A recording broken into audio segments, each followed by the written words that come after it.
limwambo meno zikomo. Let me invite the Deputy Chief Secretary to take his oath of office as well as oath of allegiance.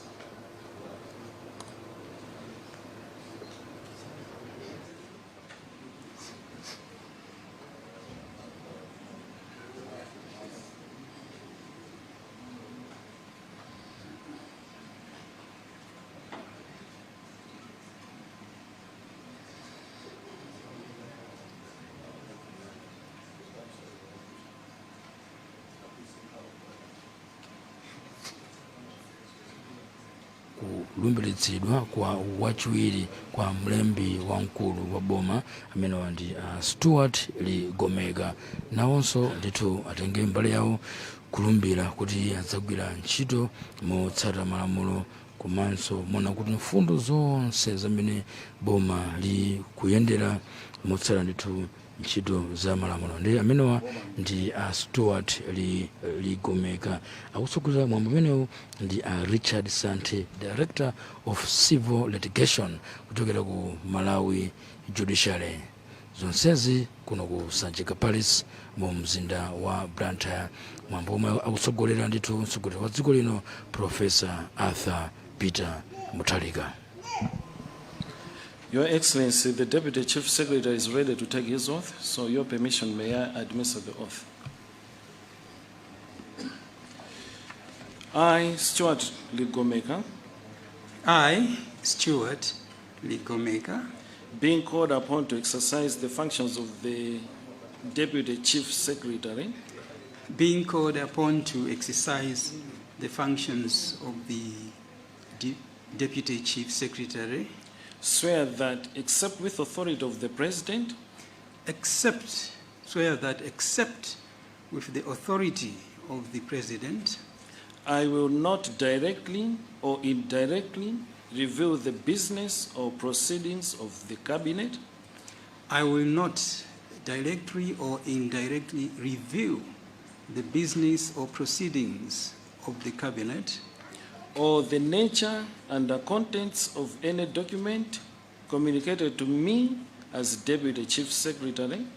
Or the nature and contents of any documents communicated to me as Deputy Chief Secretary. Or any matter coming to my knowledge in my capacity as Deputy Chief Secretary. Or any matter coming to my knowledge in my capacity as Deputy Chief Secretary.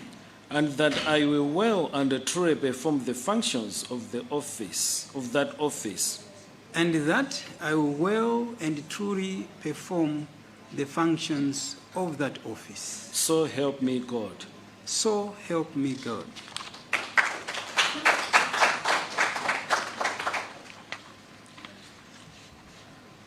Now the oath of allegiance.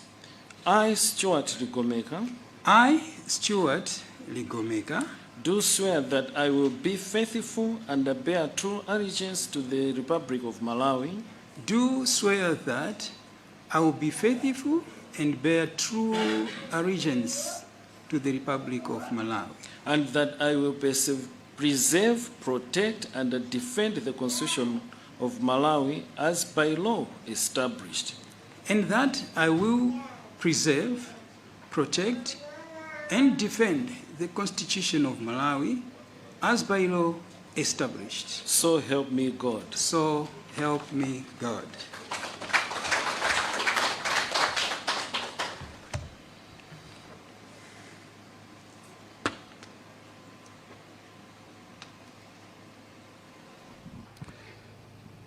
That is Mr. Stuart Ligomeka taking the oath of office and oath of allegiance as a Deputy Chief Secretary to Government.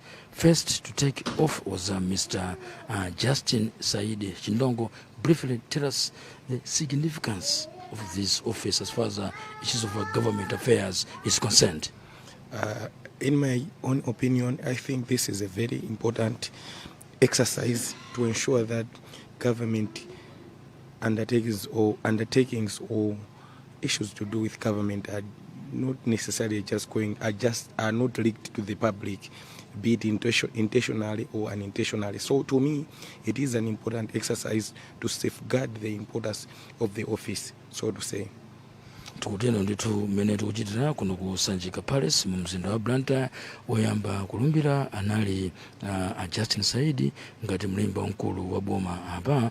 Tsopano wachiwiri ndi Stuart Ligomeka ngati wachiwiri wamkulu wa mlembi wa boma, nawonso kulumbira pamenepo kuti iwo ndithu azagwira ntchito moona komanso motsata malamulo. Ndimuna ungokambapo tinakamba kale koyamba kufunika kwa ofisi imeneyi ku ntchito za boma ndikotani Charles? Office imene ndifunikira kwambiri nzanga Simeon, ndi office yomwe mwina imakhala ikutenga maso mphenya a mtsogoleri amene ali mu office nthawi imene ndikuonesesa kuti nthambi zonse mabungwe komanso kampani za boma zikugwira ntchito mogwirizana ndi masomphenya a boma limene lilipo. Ndezomwe zikuchitika kuno ndikhoza kunena kuti akumatenga maofi awiri, ofi ya office yo ndi ina ya allegiance. Yopasa chidwi ndi allegiance yo kunena kuti pamakhala anthu ena mwina onena kuti